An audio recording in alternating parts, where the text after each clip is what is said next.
Hello everybody, welcome to Red Tool House. On today's video, I want to illustrate why I prefer smaller diameter logs to mill than the larger diameter logs. So if you watched our video earlier this week, you saw Mark and Daniel help me mill some logs that they brought down. And they brought down some pretty good sized logs for our Norwood. Again, ours is an LM29, which Norwood says it can handle a 29-inch log, but you really got to be creative to get a 29-inch log on that mill. What we were dealing with was a 22.5-inch log, and it wasn't that the mill couldn't handle it. The mill had some more room, so we could have gone larger diameter. It really is the issues that I have. Those logs are pretty large, larger than what I'm typically milling around here, and when I usually run the mill by myself, the smaller logs aren't that big of a deal. But when you get into these bigger logs, then it gets a little complicated. Well, the first issue I have, of course, is just moving the log around with the means in which I have to move it, which is my 35 horsepower Coyote tractor, using my bucket and my grapple, and also pinching my finger in the grapple hook. So with a 35 horse tractor, there's only so much weight that's going to move with that bucket, of course. So you've seen in videos where the rear end's kind of light, bounces around a little bit. Now again, I know there's things, you guys have commented till the cows come home about, you could put more weight on the back, you could load your tires, you could get a bigger tractor, you could put forks on your tractor. Yes, there are a lot of things I can do, but a lot of those things cost money, and especially when it comes to putting any type of attachments on the front of my tractor, it is not a quick attach. It's a 2004. It doesn't have that capability, so I'd have to do the conversion, have to buy a new bucket, do all those type of things. So it's a lot of money and a lot of time tied up in that. So with a smaller log, like this little tiny 12-inch diameter poplar, it's 12 inches that way, it's actually smaller this way. Yeah, it's about 10 inches that way. It almost seems like, well, is that even worth milling? With what I'm trying to get out of these logs for siding boards for the farrowing barn and even 2x4s to build some of our corral panels that we want to build, then this makes perfect sense. If I was trying to get wide, thick boards, then maybe it wouldn't be as advantageous to take on these small logs. But I can move this log around by hand. I set it up here with the tractor, but I can drag it back and forth just by hand. I don't have to have a piece of equipment to move it. So I like the ease of being able to move things around.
So there are some downsides, of course, to smaller logs to mill for lumber.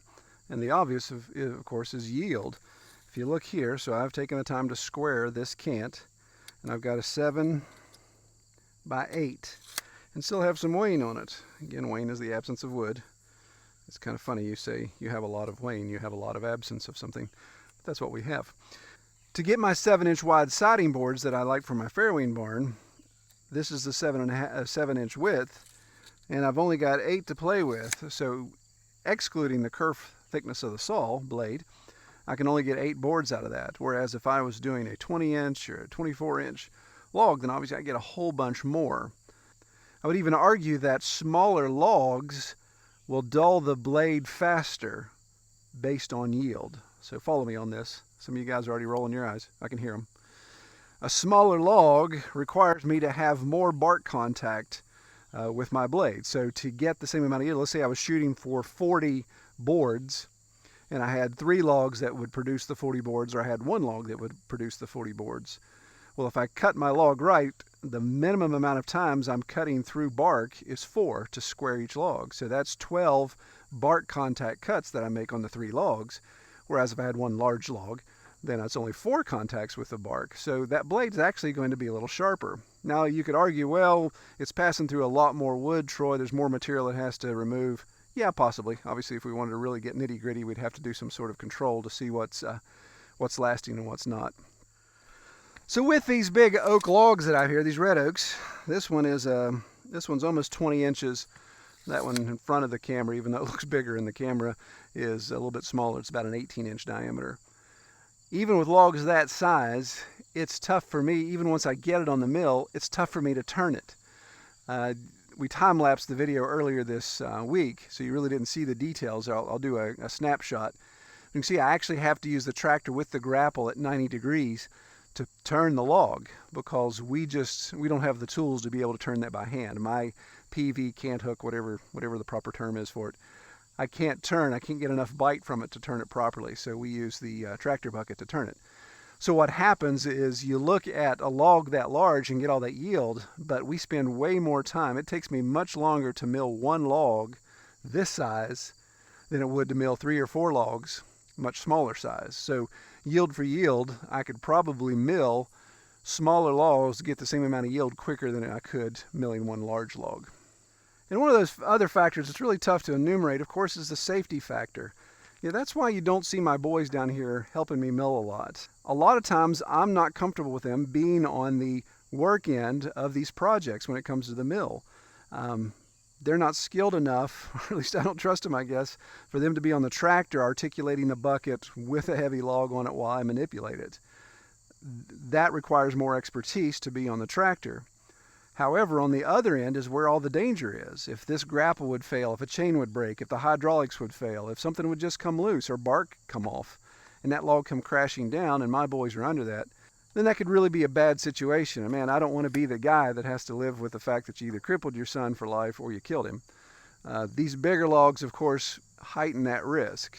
Now, yeah, any log will kill you. Even a sapling can kill you if it was placed right. But with these smaller logs, there's less chance of it being a serious injury. You can smash a foot, maybe break an ankle, even break a leg or a hand. But something like that, if it comes off and decides to steamroll you about thigh high, it's not going to stop till it gets past your head. So I just like, with the equipment that I have, the safety of using smaller logs.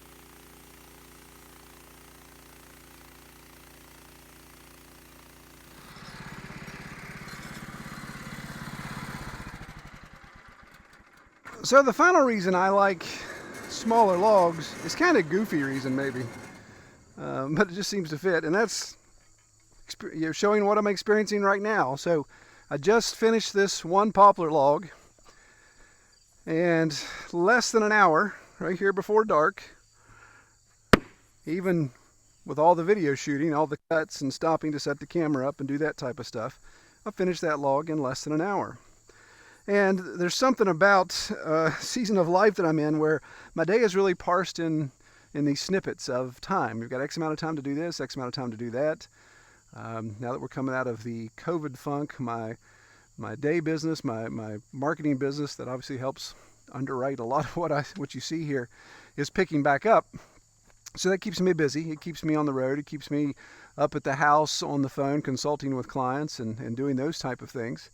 Obviously other projects going on here on the farm. Video editing, of course, takes a good chunk of my week out. The podcast that we build and maintain, and just some of those things. And you're like, oh, why Cry Me a River, Troy? Yeah, I'm not complaining at all. It's just my day is parsed up into snippets. So a smaller log allows me to come down, get something on the mill it, get it put away, and be ready to move on to something else. I wouldn't mill a big log and get halfway through it and leave it.